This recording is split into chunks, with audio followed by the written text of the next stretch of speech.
Hi everybody, it's Az here from HeelvsBabyface. No introduction because we're going to be talking about the Activision job losses, and an intro would only either be inappropriate or come across as way too edgy beyond belief, because there's already something in here that I want to laugh about later. So anyway, PC Games Insider has released this article. Now, first of all, this will obviously be linked in the description box down below. Secondly, my God, this is just one of the most horrendous things I've had to look at in my life. It's 2019, and this is your web... Whatever. But in all seriousness, this is a very good article by Alex Calvin, and I legitimately highly recommend that you check it out in its entirety. Now, we know that Activision Blizzard, is part of their restructuring, they're restructuring after they announced a record historic year of monies.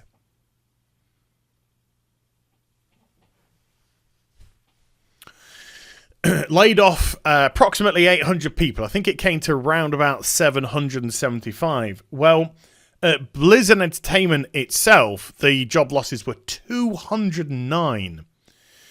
So approximately 25% of all job losses came from Blizzard Entertainment itself. Now, that seems ludicrously high, considering Blizzard are a company, although they're not doing bloody much with them, that actually have IP. King have IP.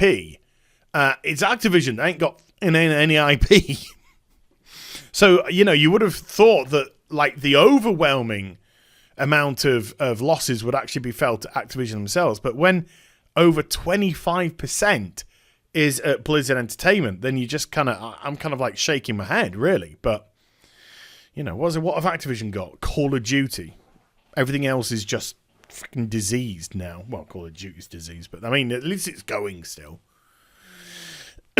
So, anyway, there is actually an update to this article before we go into it, and I want to do that first. You can see that the original story starts hither, but Blizzard actually reached out after this article went up, and it's only been up for a little while, and responded. And the reason why I want to deal with this first is because Blizzard's response is so fake and full of shit. I'll go into it. Shortly after publishing this story, Blizzard Entertainment got in touch to provide comment on this story. The firm has said that these job cuts were not easy, but they will secure the developer and publisher's future. So this is where it's just full of crap now. We are unable to provide additional details beyond what we have publicly disclosed, the company told PC Gamer Insider. While the changes were difficult, whereas we've just thrown tens of millions of dollars at our executives, it was difficult. Whereas Bobby Boy's going to walk away with approximately $30 million this year, maybe a bit more actually. Whereas the CFO gets a golden handshake of $15 million just to sign back again. Whereas they're making ludicrous amounts of profits through bonuses, through share schemes. It was difficult for us to sack the actual people that got us in the position that we're in. It was difficult. Boo-hoo. It's just absolute nonsense. They were important for supporting our current in-game development priorities, which will serve as the foundation for Blizzard's future: mobile gaming. This will ultimately put us in the best position to create epic, high-quality mobile games,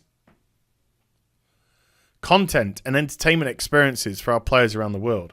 Well, you haven't been doing that for a number of years now, Blizzard, so whatever. So this is the original story. So let's go on to the original story now. But it just comes across as so phony. The World of Warcraft's just in the doldrums. Diablo's going on mobile phone. Heroes of the Storm's been abandoned. Diablo also it's had one expansion in 7 years. Overwatch is stagnant. StarCraft, nobody's even talking about StarCraft because nothing happens with StarCraft. Yeah, whatever. Epic Games. Original story. Now we've got a better idea of how Blizzard's business in the United States has been affected by the 8% workforce reduction announced by Bobby Boy. So in total, 209 members of staff have been let go from the Overwatch and World of Warcraft giant. Now, they mention Overwatch and World of Warcraft specifically because there are actually job losses in the Overwatch team. Again. So this is according to WARN, Workers' Adjustment and Retaining Notification. So this is where these details come from. So IT saw the highest reductions, clocking in at 41 people across all the US locations. And the marketing departments in Blizzard, Irvine, and Austin, Texas branches saw 29 people. Well, you know, you don't need marketing people when you've got nothing to market, I suppose.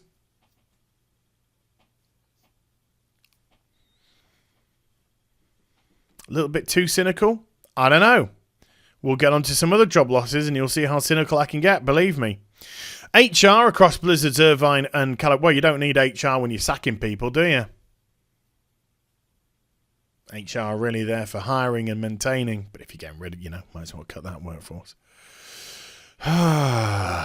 So 18 jobs were affected at Irvine and Austin. And their global Insights team lost 15 people.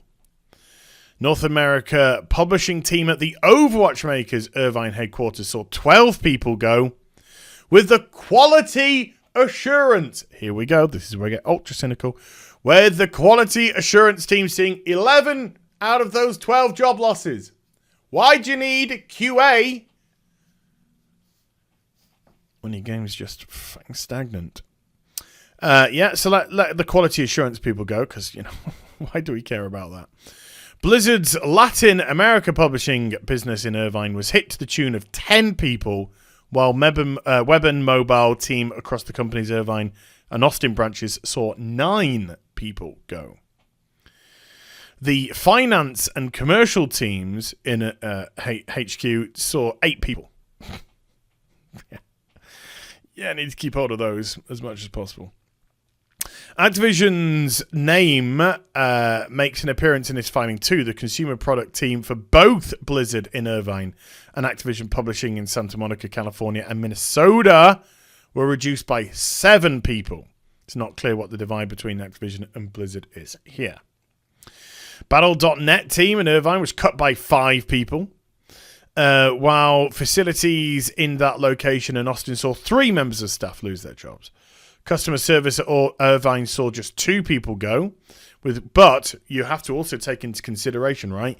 There was huge losses in Cork recently, before the end of last year, where they were literally begging people to take redundancy and leave. And that was predominantly a customer service area. So you also have to take that into consideration when you really look at that bigger picture here. 1 person was let go from each of Activision Blizzard's esports team, marketing, and legal teams.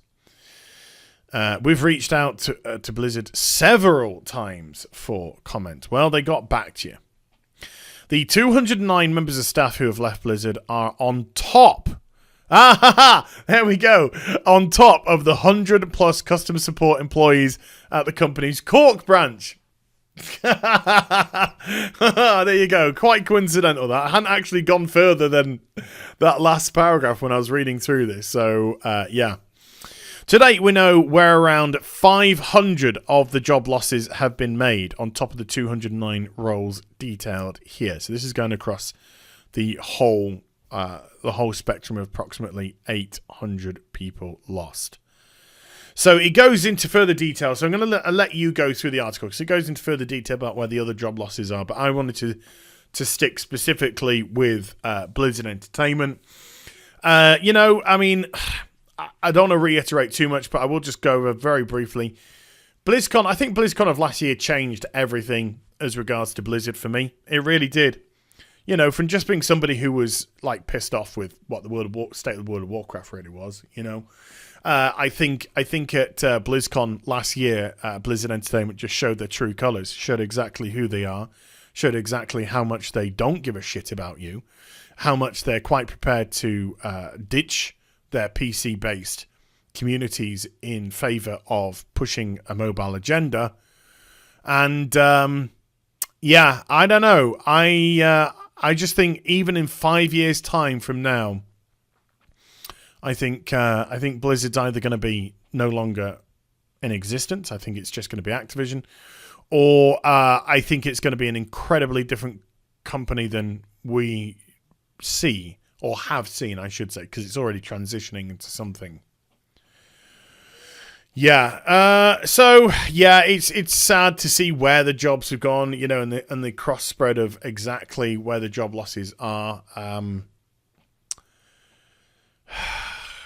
When you have a company that is doing so well, that is literally lying about how difficult this was, whereas they're painting one picture to shareholders and then they're painting another picture to the public. It just shows how two-faced, how dishonest these companies really are. And this is why we are so cynical about them. And this is why we do go for, you know, people like me, we go for them. Because they don't have a sincere bone in their body. They genuinely don't. Metaphorical body, of course.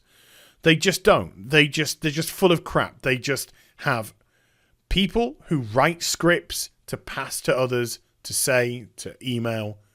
And there's just not a thread of decency about these companies. Just none whatsoever. Again, I feel sorry for the people. I'll be honest, I'm not going to mention names. I'll be honest with you, I've had quite a few contacts from people who were let go at Blizzard. I'm not going to disclose anything of what was said. I'm just going to leave that as that. And to be honest with you, it's been actually rather heartbreaking to hear from them. Some of them were sharing stories with me.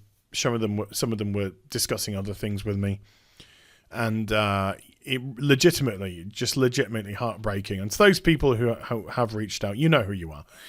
To those people that have reached out, you know, I have replied to the vast majority, I believe. So you know my thoughts on stuff. But yeah, it's really sad times. Really, really sad times. So there we go, folks. Happy Friday. Happy Friday, and I hope you enjoyed the vid. If you did, do get a thumbs up and also subscribe to the channel. Follow me on social media and Twitch for live streaming links. They're in the description box down below, and I'll be back with some more stuff very soon. You take care.